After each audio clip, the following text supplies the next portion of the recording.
A year-long closure of the C13 through Dinah's Hollow is already reshaping daily life across Melbury and the surrounding villages.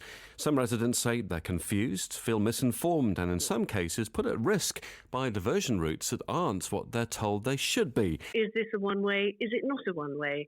Are they gritting roads? Are they not gritting roads? Clear, precise, plain English, simple communications would be helpful for everybody to understand exactly what is going on. Dorset Councillor Jane Somper says some of the most basic questions still have not been answered. A team that's been set up specifically to deal with all of these things and all of these queries. They set up a dedicated email address so that people can put in all their queries and get responses to. And they are doing that, and I am copied into some of these and I do see the responses. So in some respects it is working, but in others, the sort of wider messages I don't feel are getting out.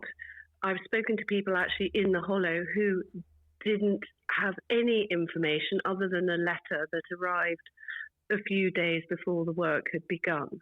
They hadn't even been aware that there'd been public meetings.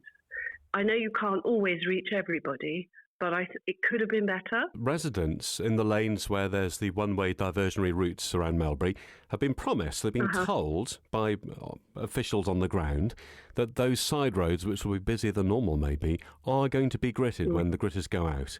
That's now not going to happen. This is one of the things I'm really pretty cross about, actually, because I was also told that those lanes would be gritted, that they would be gritted by the contractors because the gritting machines can't get down there, which I understand. Fine, I get that.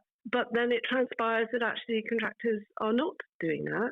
They will grit for themselves for the things they need gritted for their vehicles when they need to be carrying out work. But it's not a blanket, yes, we are gritting it. And I was told that was happening, and it clearly isn't. So I'll be asking for an explanation about that.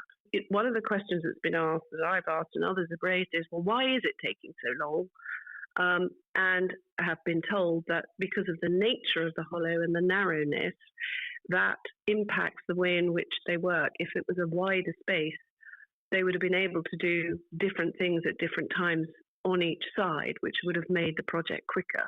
But they can't do that because of the narrowness and nature of the Hollow itself. And it remains a fact that on the official traffic information website, Dorset Council's own submitted information where they show the direction of travel graphically, and a lot of people will only be able to take in information like this looking at a map and seeing an arrow. Makes better sense than not necessarily map readers or don't know street names or lane names. The arrow's in the wrong direction in some places. It'll tell people to drive against the legal flow of traffic. Exactly. You know, these things don't need to happen. This confusion doesn't need to be like this. Just be clear and get it right in the first place. There's been plenty of time to have the right decisions made and everything checked and double checked. Are these arrows pointing in the right direction? Yes or no? You know, someone to check someone else's homework. You know, if people think a road is gritted and it isn't on a narrow path, where it's also supposed to be one way, and it isn't because people are either ignoring it or the signs are misleading, it's dangerous.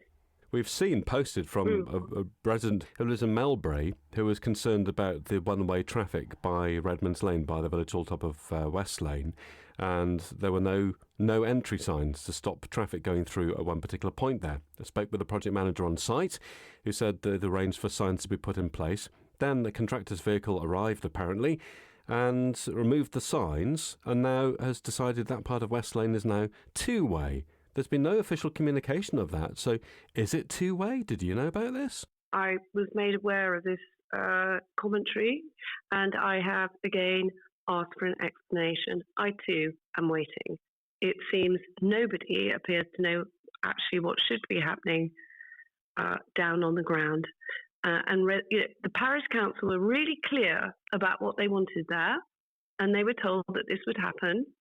They put in the TRO, the Traffic Regulation Order, which I believe may have been incorrect or in part incorrect. That might be why there's this confusion. But again, we don't know because no one's communicated anything to us. I understand why people wanted that one-way system in Melbury Abbas. I just wonder if it was actually the right thing to be doing, because it clearly isn't working. So they either need to be absolutely rigid and very clear what is one way, what direction that should be, and have big signs up saying so, and big signs saying up no entry, and then people will understand. But the lack of signage and the lack of communication is clearly causing a big problem for my residents down there. And some locals have contacted Alfred to try and find out how the scheme is being managed financially. We've asked Dorset Council. They haven't come back to us yet. Jane doesn't know answers either. People want to know, is it possible that milestones and sections of the work can be made public so people know that they're hitting the targets, that things are on track? Yes, I've seen that, which I think is a really important question for people to have an answer to. Otherwise, we will just everyone sitting around for a whole year, not really knowing where the project is at any one time. I don't think it's an unreasonable question to be asking. As you know, and I've repeated before, I'm having monthly meetings. It's one of the questions I'll be asking is, surely there's a timeline, and surely that should be available for people to know that we are on track. That's ward member for Compton, Melbury and Fontmell, Jane Somper, with her concerns about the traffic management surrounding the C13 closure for a year until December. Like we've said, we have contacted Dorset Council to try and get answers. They've acknowledged our email, but as yet, we've not had any replies to the questions from Alfred listeners that we put to the authority on Tuesday.